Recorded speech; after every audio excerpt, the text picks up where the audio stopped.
Well, this week we want to talk about a Stack Overflow article, which I'll share right now, that came out kind of middle of January, and it talks about how the tables turned on NoSQL. So to start off, I'll read from the article. NoSQL climbed up the charts as the next big thing in system architecture in 2011, but overall interest in it has plateaued recently. So yeah, let's talk about this. Yeah. I mean, I think truth is this topic has kind of been in the air for a while.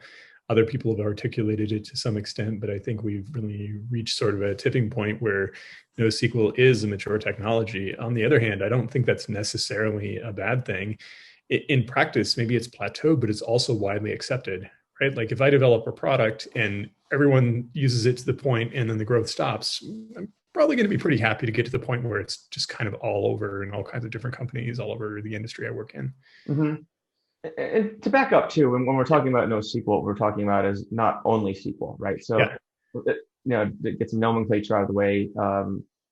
Before NoSQL, you basically had SQL databases, and then around kind of the late 2000s, early 2010s, you started seeing a movement for NoSQL. Again, it doesn't mean it doesn't have SQL; it just means it's not only SQL. Yeah. Just to get that out of the way. And I mean, in particular, in the article goes through this in detail, but you do away with the requirement to have really strict schemas and complex joins and some of the consistency requirements as well that we have with traditional relational databases. Mhm.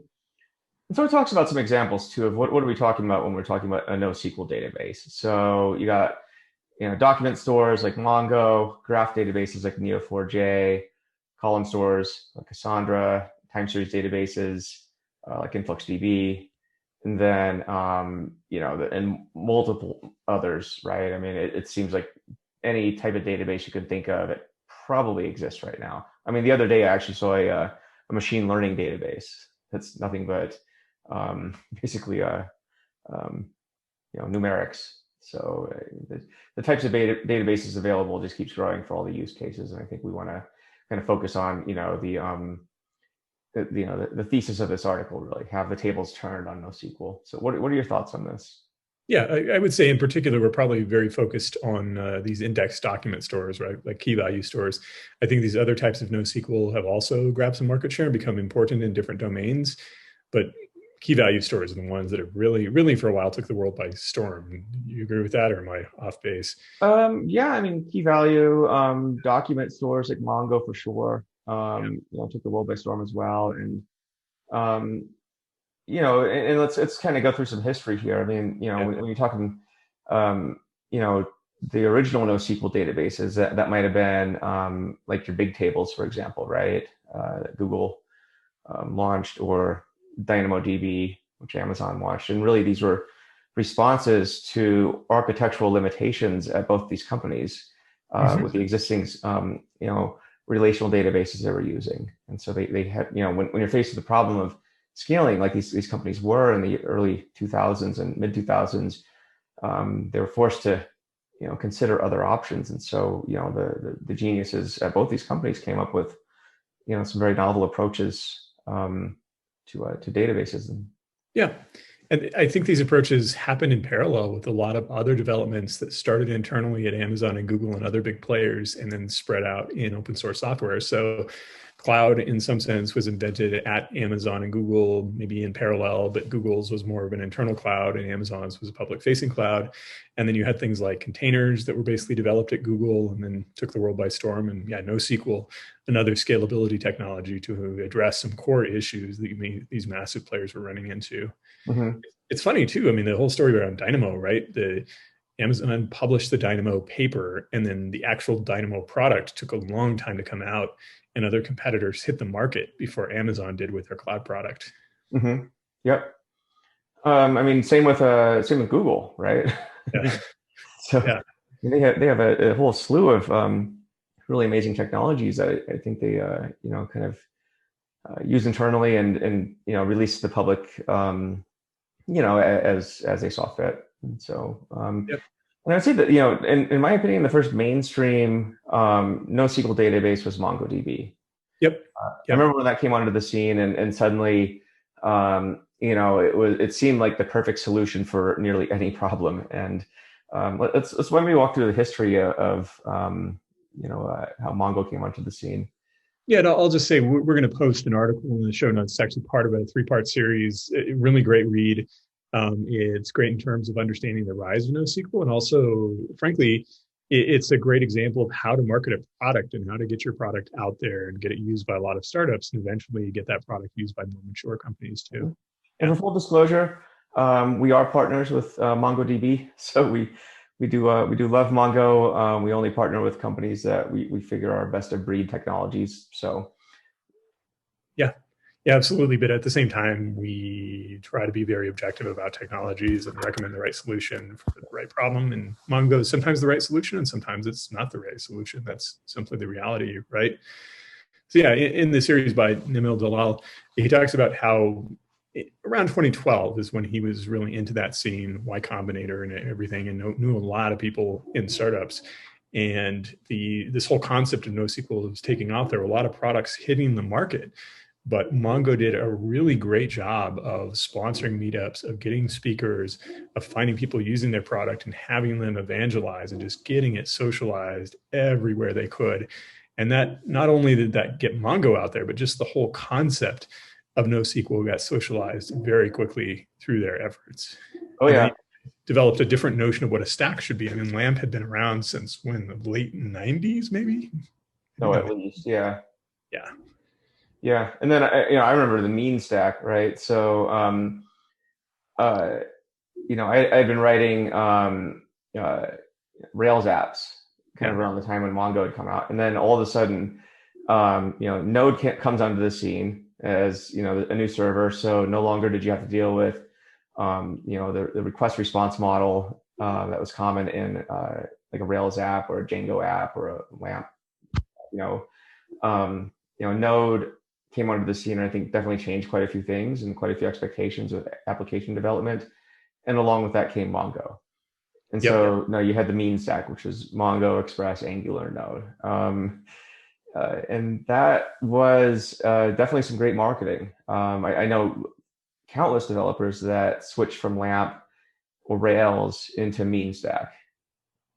Yeah, So absolutely. And it was kind of refreshing, right? Because you could be working in JavaScript and you could define a JSON object, and you could just, instead of having to worry about how that was going to map into your schema, you could just write the JSON object straight into the database as a document. Like mhm. it was just this revelation, like, wait, I don't need a DBA anymore. I can just throw my data into the database. But as we both know, that was super useful, and it also caused some problems over time.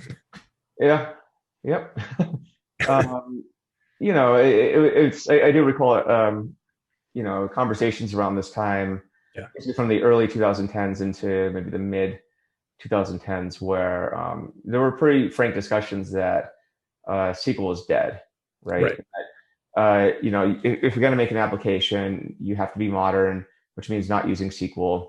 And so a lot of people went into Mongo, and I would say personally, I had a few contracting gigs, probably post 2015, where I helped people refactor their application to actually move into Postgres from Mongo. And so I'm not going to fault Mongo for any of this. I would say it's more of when I looked at how people were using Mongo, it was clear that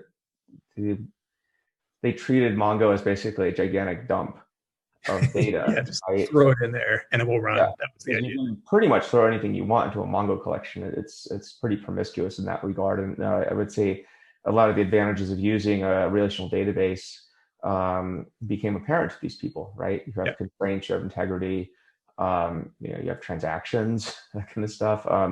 Like when you go and do an aggregation, the uh, results you get are the results you get. I would say that there were some less predictable outcomes in the way these people had structured their Mongo databases. And so, again, I wouldn't fault the technology as much as I would fault the implementation and the knowledge of the person using the technology. Yeah. And also, it's just a fundamental recognition that adopting any technology comes at a cost. If I adopt Postgres, then I need a really good DBA to manage my schemas and work with my app team. Might be a full stack developer, but like someone needs to have that responsibility. Adopting Mongo doesn't magically remove that responsibility. I mean, if every developer on the team is kind of doing their own schema and changing things willy-nilly, then you're going to have a problem, in particular because relational databases came about for a reason, right? They weren't just randomly invented by IBM. They were invented because a lot of the data that we work with customer accounts, with banks, with websites, is inherently relational. And what that means is that there's a sense of coherence, there's a sense of consistency, there's a sense of relationships between different types of objects. And so you can do the same stuff in Mongo, but now you, the developer or developer team, is responsible for maintaining that level of consistency. And if you don't, then you're going to have a lot of problems, right? Oh, yeah. Yeah. So what are some of the pros of using a NoSQL database? Yes, I think a big one is just scalability, right? At least back when NoSQL came out, traditional relational databases generally couldn't be clustered, especially relational transactional databases. Some of your data warehouses could be, but in terms of a database that could handle, 1,000 transactions per second, those generally could not be horizontally scaled. They could only be vertically scaled. And that's where Amazon and Google started to run into problems where their business scale was so massive that they just couldn't handle the number of customer transactions that were coming through on their website or actual, purchase transactions with that kind of database. So they needed something that could be clustered. Yeah. That's a big one. And again, I think what we were talking about earlier with the document store notion, as a developer, if I'm developing in JavaScript or some framework, I can just put my document right into the database. That's really, really nice too. Mm-hmm. And that means I can get away from things like ORM, object relational mapping, where I'm using a framework that takes some objects that I've defined in, say, Java, and then maps them into a nice schema on the back end, which ORM in itself can cause some problems if you don't use it appropriately. And I think there's a lot of skepticism of ORM around that time. I think there's still skepticism of ORM today. Yeah. So, and I'd also say too that NoSQL is very fast, right? So if you're just retrieving documents or retrieving records, right? So you have a key and you're retrieving associated records with that. It's extremely fast, way faster than if you have to do a join or several joins in a relational database. It's just pure physics at that point. Yeah. So yeah, when you're looking at technologies like Bigtable, right? You can have thousands of columns and like billions of rows, and you can still get sub-second query responses. Yep. Same with Dynamo if you use it correctly, and same with Cosmos DB, right? Like all these are made for insanely large amounts of data that you need for your application. So on Amazon, for example, your customer profile, your orders, et cetera, it's last time I heard that was basically powered by Dynamo. Which is an amazing product. On the other hand, like some of this is fake performance. So as the article we mentioned earlier mentions, one of the things that happened early on is that Mongo by default will show a commit or will respond and say, okay, I've got your data, even though it hasn't fully committed yet and isn't stable. And so you can show these insanely high commit rates that are fake, basically, where at some point you start losing records because you throw so much data at the database and it's not confirming anything. And so just some of those transactions simply don't happen. Another type of fake performance you have to watch out for is the join example you were talking about, right? You're in a database that can't join. What that means is that you, the developer, have to join. And so if you have to do a lookup and then a lookup and a lookup, that can end up being pretty slow. It's not to say that NoSQL databases aren't fast. They really can be if you use them appropriately, but you need to understand your use case. Right. That kind of brings us into some of the cons of NoSQL, right? I mean, you hit on the eventual consistency part. Yep.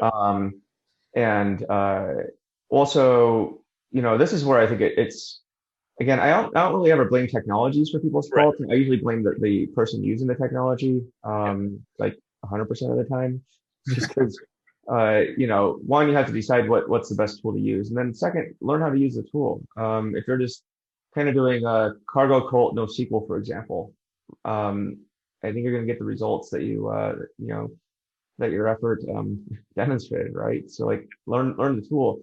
And a big part of that is like knowing, okay, so in Dynamo, for example, right, there's ways that you can query efficiently. There's ways you can load data inefficiently so you don't get hotspotted. Yeah. There's also things you don't want to do, like doing full table scans when you don't need to, because it's a really expensive operation and it's not necessary, Exactly. know, and so, especially when you're coming to it from a SQL background, from a relational database background, like doing select star, what's the equivalent of doing that? Well, that's a table scan. And Yeah. you got to realize that's actually a big no-no, for quite a few reasons. So, I would say the cons, there are definitely cons, but, uh, there are as many cons as there are flavors of NoSQL databases out there. That's right. There are many cons of, and if you take that permutation further, Yeah. or maybe the combination, but it's like, you have, the preferences of different NoSQL databases, multiplied by the number of developers trying to use them. And then it's like, how many developers know what they're doing versus they don't, right? So. Exactly. Yeah. And in cloud, we sometimes call this the curse of familiarity, which is, or maybe sometimes the curse of simplicity, right? I can go into AWS and I can have something spun up in like 30 seconds. Doesn't mean I actually know how to use it. I can get Dynamo turned on in like, a few seconds, and then I have no idea what I'm doing from there. But I can make a lot of mistakes in the meantime, mistakes that could destroy my startup if I'm not really, really careful. And so like try to find some expertise to actually understand what you're doing. Yeah. Yeah. And so, but what's interesting is, again, the term NoSQL, Right. is also, it's funny because now you're starting to see SQL introduced in the NoSQL databases. I mean, we're seeing like Google Cloud's Spanner, right? I mean, it's uses SQL, and yet it, is definitely not your traditional relational database at all. I mean, it basically violates the CAP theorem, by most accounts. You have Aurora in AWS, which you can use MySQL, Postgres. We got distributed Postgres. There's products like Citus and others out there that I think are terrific, and even Cosmos DB in Azure. I mean, that thing's amazing. The fact you can spin up a database, hook in different APIs. You can hook in Mongo, you can hook in graph databases, you can use SQL, and you can like globally distribute it in like a matter of seconds. That's awesome. But it's also not your traditional relational database where, you're constrained by, potentially vertically scaling it or sharding, right? Which are the approaches you use to scale out a relational database. The more modern flavors, I think you're sort of getting to this best of both worlds where you can have your SQL and you can have the advantages of a NoSQL database. Yeah. Within reason. Obviously, I understand how this works, though. That's just it. And I think it's important to not undersell the importance of expertise. People like to talk about full stack developers, but it's actually really hard to be good at everything in the full stack. It's just a reality. As a company grows, it's important to get specialization. You need people on your team who are really good at understanding how that technology works, whatever database technology you choose to adopt. You really need to understand what it's doing under the hood, so you don't get blindsided by something later on. What do you think are some data engineering specific considerations for NoSQL? Yeah. So I think there are a couple. One that we see over and over again, and this just shows how widely deployed NoSQL is that data engineers need to basically untangle these complex documents to turn them into useful insights. And that is not an easy problem, as it turns out. It's gotten easier because a lot of your off-the-shelf cloud data warehouses now support operations to unnest complex schemas, but you still have to do the work, and you still have to have a way of managing schema changes that are propagating down from the app side to the analytics side. Mm-hmm. Yeah, that's a big one we see. Yeah, it's the schema change one is interesting. I mean, that tends to come up over and over again. Especially when you're dealing. It's one thing when you're dealing with a relational database as your source system, and that's, I think, pretty fixed in some ways. Or just because it's so hard, I think, in a lot of companies, especially when they're at scale, to even add another field to a relational database in production. But with, again, with the document store, for example, it's ain't that hard to add another field, and so that's where communication comes in. I would say, the low fidelity answer is, teams should talk to each other when they're going to add new data to a database. Right. Whether you're the source for the application database, or whether you're even a data warehouse, for example, right? Downstream reports are going to break if you're not communicating, schema changes. So there are tools I would say that are trying to address this, but at the end of the day, I think our take for a lot of this stuff is low fidelity beats tools almost any day of the week, right? It's like process, organization, and communication. Like if you don't have those things, um, I mean, you can buy all the tools you want. I don't know that you're going to be that successful. Yeah, I mean, if Confluence is your thing at your company, that can be a really good tool for this, right? In addition to having meetings to discuss schema changes, you can just post the schema that is in your app so that your downstream developers can actually ingest that data and do something useful with it. And the another thing is just don't make willy-nilly schema changes. If don't change the meaning of an existing field without communicating about that, and probably just don't change it at all. Kind of treat it as immutable and move on to using a different field, because you're just going to cause a lot of problems. It's just a bad practice to do something like that. Yeah, I mean, sort of as an aside too, sort of not related to NoSQL, but we see this with Google Analytics data and Oh yeah, custom yeah, again and again. over and over. It's like, oh, what happened to my custom dimension? Why did that change? It's like, oh, I don't know. We just didn't think that it mattered. Yeah, we changed So it to something else. yeah, yeah. So it's this schema is a really big one for data engineering. I would say also like the pipelines, right, to get the data, um, from your source systems, into an analytical data Yeah, source. What's that going to look like? Um, so so you got to understand too when you're maybe doing a batch load of data, for example, like how's that going to affect the source database if it's in production, right? Or do you want to get a read replica or something like that? And so there's some of the considerations. And um, yeah, so I mean, what are some of the broader considerations that we need to think about? let's see. I mean, we've already talked about needs for communication. I think in general, what we're going to see, and I think we're already seeing this to a large extent, is that most organizations of any reasonable size are just going to have a lot of databases, and some of those will be SQL, and some of them will be NoSQL as well.